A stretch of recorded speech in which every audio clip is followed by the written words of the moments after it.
In a shocking revelation, Dr. Toya Conyers breaks her silence in an exclusive, heart-wrenching interview, exposing the dark side of her husband, Eric Conyers, respected pastor and current mayor of Detroit. Once seen as a pillar of the community, Eric Conyers is now facing allegations that shatter his public persona. Behind closed doors, Toya reveals a harrowing story of physical and emotional abuse, not only toward her, but also their children. In this bombshell expose, Toya bravely recounts years of torment and control, sharing a truth that will forever change the way the city sees its leader.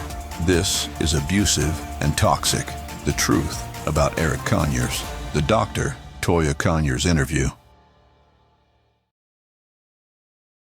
Toya, thank you for joining me. Can you share how you've been feeling since the announcement of your divorce? Thank you for having me. Since the announcement of my divorce, I have been feeling sad but happy at the same time. Mm, sad and happy. I can't even imagine. Um, so I want to go to more, I hope, somber beginnings. I want to start from the beginning and then go on to the ultimate betrayal ending. Um, so how did you meet Eric, and how was he like before the marriage? Oh wow, that's gotta go back a long time ago, because as you all know, me and Eric does have a daughter named Courtney Conyers. Um, Hmm. we met at JSU.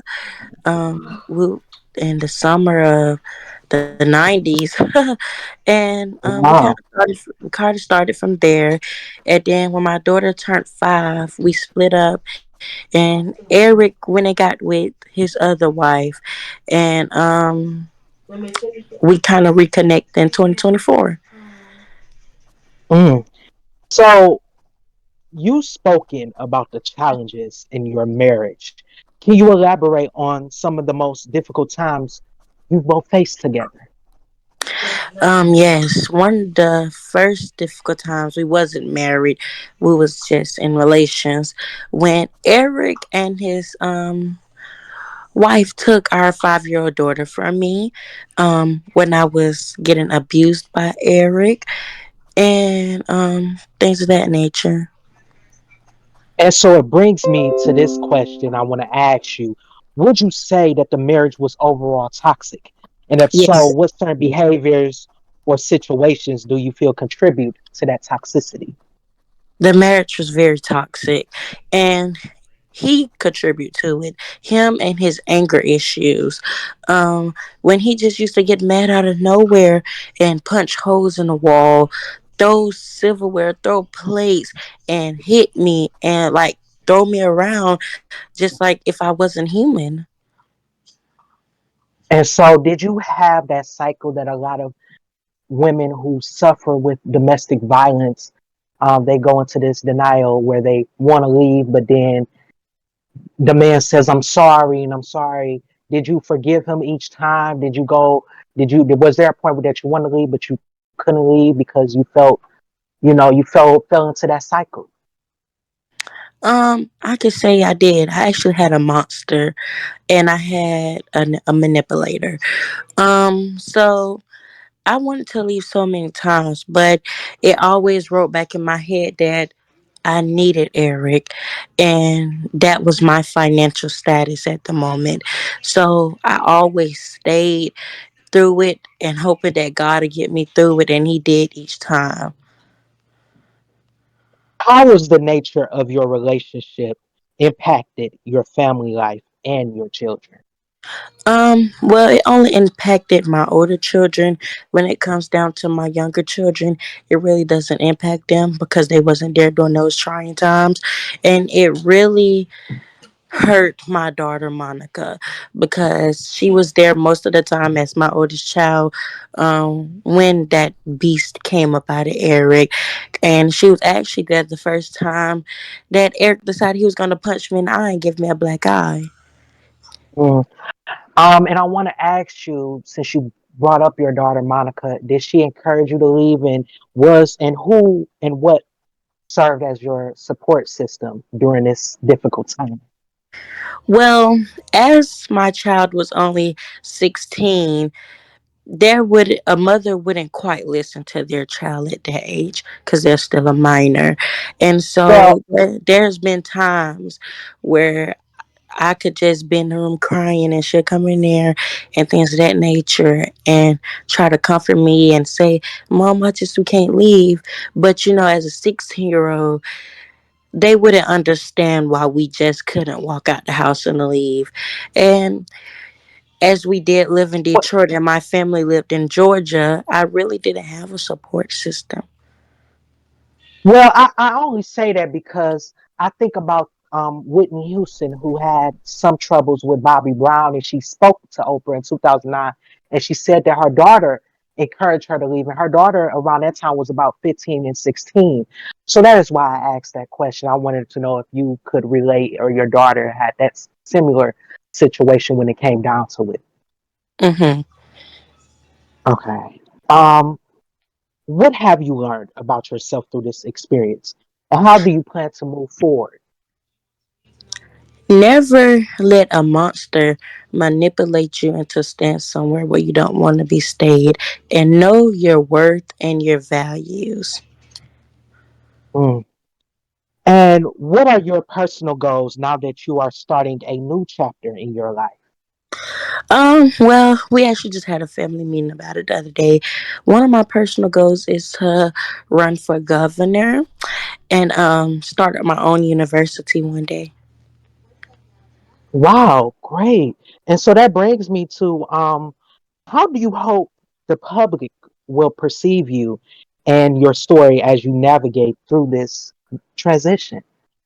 Well, I hope the public sees me as the charming darling that I am, and will Mm, not come for me because of my husband's status as the mayor of Detroit.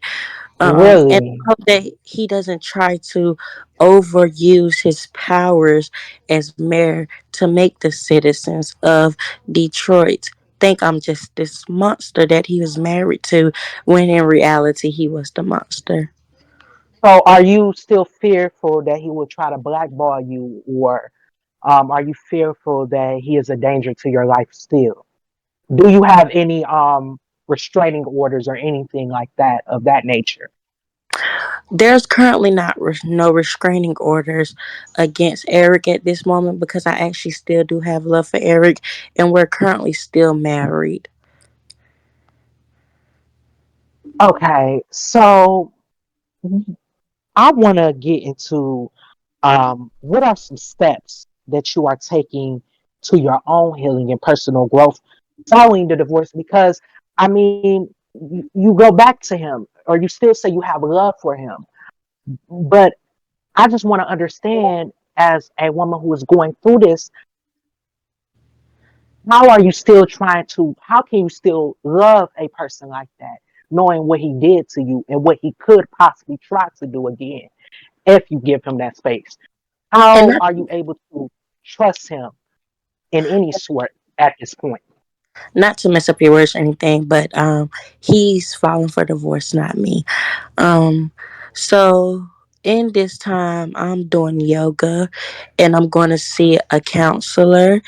And the reason why I still have love for Eric, because we was together for almost 20 years, and we have a 23-year-old daughter together. And there's always love when you have loved someone for that long. You just can't stop loving someone that easily after 20 something years. And I mean, there has been times where I have asked Eric, let's go to marriage counseling. But as they always say, black men don't like to go nowhere but listen to their mother. And let's just say his mother's not here anymore to help him through these trying times.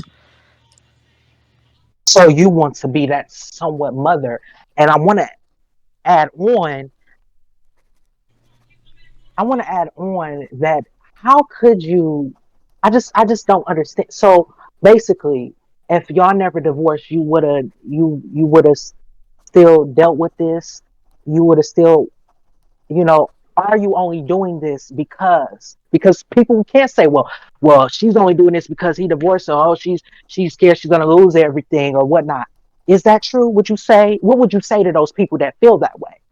I'm gonna be quite honest with you. The only reason that I am keep trying to do this is because of his status as mayor, so that it wouldn't affect the public. That's the only reason that I'm continuing with this and keep trying so that it wouldn't affect his status. So would you want to remarry if he came up to you and said, listen, I want to try again. I want to grow and blase speak. Would you agree to go back? Well, I have heard that same line for 20 years. So I always go back. And yes, and currently I'm still married. So it wouldn't be that conversation. Mm. Um, what advice would you give to your daughter through this situation? You know, because statistics show that usually daughters follow after their mother. Are you fearful that your daughter could follow in the same footsteps of this, what could be generational domestic abuse cycle? Well, I don't fear that my daughter will follow the footsteps of this because even through all of this, I have always taught my child how to respect herself and value herself, something I never got as a child. Hmm. So, would you say that your childhood um, somewhat may have a effect on how you let a man treat you? Yes, Eric actually saved me. And I'm going to be honest, if it wasn't for Eric, that little 15-year-old girl that he took off the street, which was me, I would probably be somewhere um still on the streets with a child that's in the adoption center or somewhere. Hmm. So, is there anything else that you would like to share about your journey or your Yes. hopes for the future?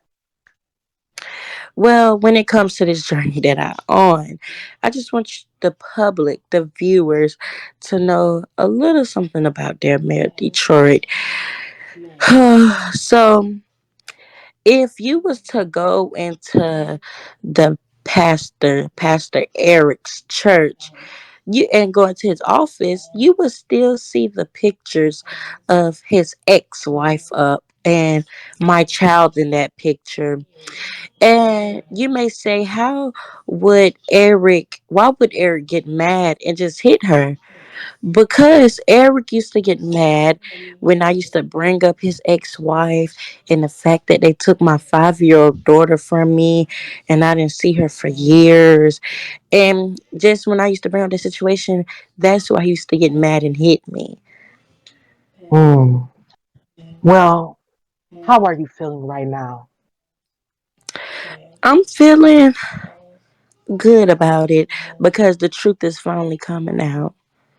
Do you feel that you are cleansed of holding that all in? Is this 20 years of holding in anger, frustration, sadness, etc.?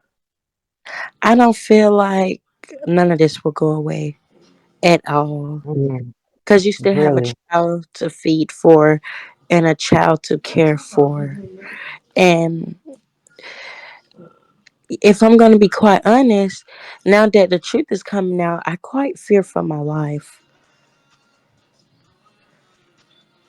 So, do you have security? Do you have the resources to get security or bodyguards or any of that sort? What steps do you feel you want to take to ensure your safety? What do you think would take for you to feel safe? Does he know where you Well, live? yes, he know where I live. Yes, he still has all the cards and everything. We still share banks accounts. So it's just like I can't get on a plane today and just go because all my cards are locked. I don't have nothing to my name right now. Would you like people to donate to you to help you in any way in this No, situation? no, darling. Because one thing about me, I know how to find my way out of everything. I mean, you see, I'm not dead yet. Yes, I edit that part out. Yes, I see you are here, and I believe that you will evolve, and I believe that you are protected. God will protect you out of this Yes, situation.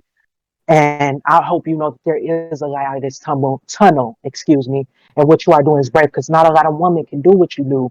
And I think this interview will open to make a lot of women open up be, because of the yes, tough situations they are in and they feel afraid and they feel they can't. So what you are doing here now is very strong and I salute you. And I thank you for feeling comfortable to sit down with me to talk about this because I know it's not easy. it's not. But it will get better. It will, time will heal. And I know that there is a light out.